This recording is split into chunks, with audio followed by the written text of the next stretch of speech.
काला साया। यूं तो बनारस घाट अपनी खूबसूरती के लिए बहुत प्रचलित है, पर घाट के किनारे कई राज लिए बैठे हैं। ये कहानी शुरू होती है बनारस के घाट के पास बने ममता निवास से, जहाँ प्रिया लाल जोड़े में ममता के घर उसकी बहू बनकर आती है। आओ आओ बहू, घर को अपने पैरों से पवित्र करो। ममता घर की दहलीज पार कर ही रही होती है कि अचानक एक बहुत गंदी सी बास पूरे घर में फैल जाती है।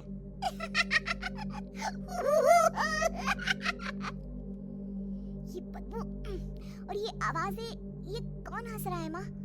अब ये पड़ोसी ना हमारे थोड़े अलग से है।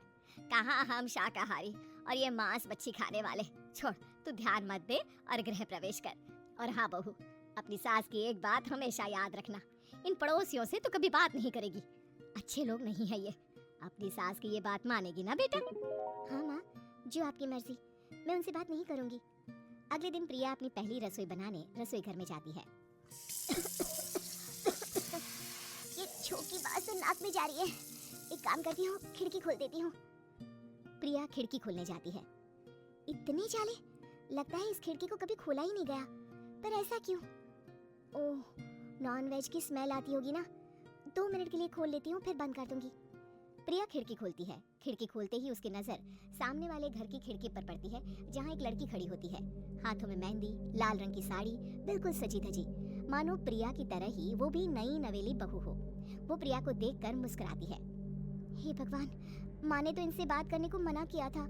प्रिया फौरन ही खिड़की बंद कर देती है और तवे पर चढ़े रोटी की ओर देखने लगती है, पर वहाँ रोटी न होकर मछली पड़ी होती है। ये क्या? पहली ही रसोई में इतनी बड़ी गलती! हे भगवान, अब मैं क्या करूं? प्रिया बहुत डर जाती है और फौरन रसोई की सफाई करने और फिर सभी के लिए खाना बनाने लग जाती है। जब वो सबको खाना परोसती है, सब तो ठीक है, मैं बेकार में चिंता कर रही थी। हे भगवान, ऐसे ही बस अपनी कृपा बनाए रखना। रात के वक्त जब सब सो रहे होते हैं, तब प्रिया को पायल की आवाज सुनाई देती है, जिससे उसकी आंख खुल जाती है। ये पायल की आवाज कहाँ से आ रही है? प्रिया उठकर उस आवाज के पीछे छत की सीढ़ियों तक जाती है। तभी उसे बच्चे के रोने की आवाज आती है। प्रिया छत पर जाती है तो क्या देखती है? वही लाल साड़ी वाली लड़की अपनी गोद में एक नवजात बच्चे को घुमा घुमा कर सुला रही है। तभी प्रिया की नजर उसके पेट पर पड़ती है। ओह गॉड, ये तो प्रेग्नेंट भी है। सुनिए, बच्चा सो नहीं रहा है क्या? मैं कुछ मदद करूं? नहीं नहीं, आपके घर वालों को अच्छा नहीं लगेगा, मैं संभाल लूंगी। स्नेहा की गोद से बच्चा हाथ मारकर प्रिया की गोद में आने को छटपटाने लगता है। दोनों घर अगल बगल में बने होने के कारण प्रिया उस बच्चे को गोद में ले लेती है। प्रिया के पास आते ही वो सो जाता है। बच्चे का वो स्पर्श रात भर प्रिया भूल नहीं पाती और अगली सुबह वो छत पर कपड़े सुखा रही होती है। तभी उसे एक औरत इशारा करके बुलाती है। स्नेहा कह रही थी बाबू तुम्हारी गोद में आते ही सो गया। मैं गौरी, स्नेहा की माँ हूँ। बहू, घर आना, बाबू को खिला भी लेना। शाम को जब घर पर कोई नहीं रहता, बच्चे से मिलने के लिए प्रिया छिपकर अपनी पड़ोसन के घर चली जाती है और कुछ देर बच्चे को खिलाकर वापस लौट आती है। इसके कुछ दिन बाद ही प्रिया को पता चलता है कि वो माँ बनने वाली है। ममता की खुशी का ठिकाना नहीं रहता। माँ जी, पता नहीं क्यों उल्टी आ रही है। प्रिया भागती हुई वॉशरूम में जाती है तो हरे और लाल रंग की उल्टी करती है। उस उल्टी में से कीड़े निकलते हैं। ये क्या? खून और ये कीड़े! माँ! माँ! प्रिया की आवाज सुनकर ममता दौड़ कर आती है, पर बेसिन में कुछ नहीं होता। प्रिया हक्की बक्की रह जाती है। ये सब क्या हो रहा है? प्रिया घबरा जाती है और अपने कमरे में जाकर सो जाती है। डर के कारण वो इतनी थक जाती है कि उसकी आंख लग जाती है।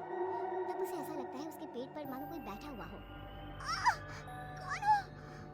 प्रिया के पेट पर एक 5 महीने की बच्ची बैठी हुई थी, जो बुरी तरह जली हुई थी। माँ, तुम ही मुझे लाई ना अपने पेट में? मैं तुम्हारी माँ नहीं हूँ। कौन हो तुम? माँ, देखो मैं जल गई बुरी तरह से। 6 महीने पेट में रहने को भी मुझे नहीं मिला। सहला दो ना माँ। बचाओ! बचाओ! माँ! ममता दौड़कर कमरे में आती है। प्रिया की बातें सुनकर वो सब समझ जाती है। तू कहीं बगल वाले घर में तो नहीं जाकर आई ना बहू? मुझे माफ कर दो, मैं गई थी माँ। उस घर में सब मरे हुए हैं बहू। कई साल पहले स्नेहा उस घर में बहू बनकर आई थी। कुछ ही दिन में वो एक बच्चे को जन्म देने वाली थी। पूरा घर बच्चे के आने की खुशी में खोया था कि एक दिन अचानक उस घर में आग लग गई। सब बुरी तरह जलकर मर गए। गौरी आज भी दादी बनने का इंतजार कर रही है और इसीलिए स्नेहा ने अपना जन्मा बच्चा तुम्हारी कोख में डाल दिया। ममता ये कह रही होती है कि पीछे से उसके पैरों को एक बच्चा पकड़ लेता है। माँ, स्नेहा की गोद में यही बच्चा था। ये बच्चा कौन है फिर? तेरी मौत है। तेरी भी दादी। जिस चीज का ममता को डर था वही हो गया। ममता निवास के ऊपर मौत ने चादर बिछा दी थी। प्रिया का पेट ऐसे बढ़ जाता है मानो 9 महीने का हो। 2 हाथ उसके पेट से बाहर निकलते हैं। बहू, संतोष को फोन कर, किसी पंडित जी को बुला बहू।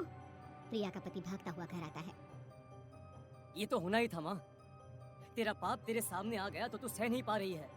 स्नेहा घर में आग लगी नहीं थी, माँ ने लगाई थी, प्रॉपर्टी की लालच में। और वो बच्चा मेरी पहली पत्नी का बच्चा है, मेरा बेटा, जो कि उस आग की चपेट का शिकार हो गया था। मैंने तुमसे ये सब माँ के कहने पर छुपाया था। मुझे माफ कर दो प्रिया। तुम अगर चाहो तो यहाँ से जा सकती हो। मैं तुम्हें किसी भी बंधन में रखना नहीं चाहता। मेरी शादी हुई है आपसे, मैं आपको छोड़ नहीं सकती, पर उससे पहले हमें स्नेहा, उसकी माँ और बच्चे की आत्मा की शांति करवानी होगी। संतोष और ममता गौरी के घर जाते हैं। अंदर सब कुछ जला हुआ होता है। जमीन पर जली हुई लाशें बिखरी हुई थी। ममता रो रो कर अपनी करने की माफी गौरी से मांगती है। प्रिया स्नेहा के घर वालों का अंतिम संस्कार करवा देती है और ममता निवास फिर से आत्माओं के साए से मुक्त हो जाता है।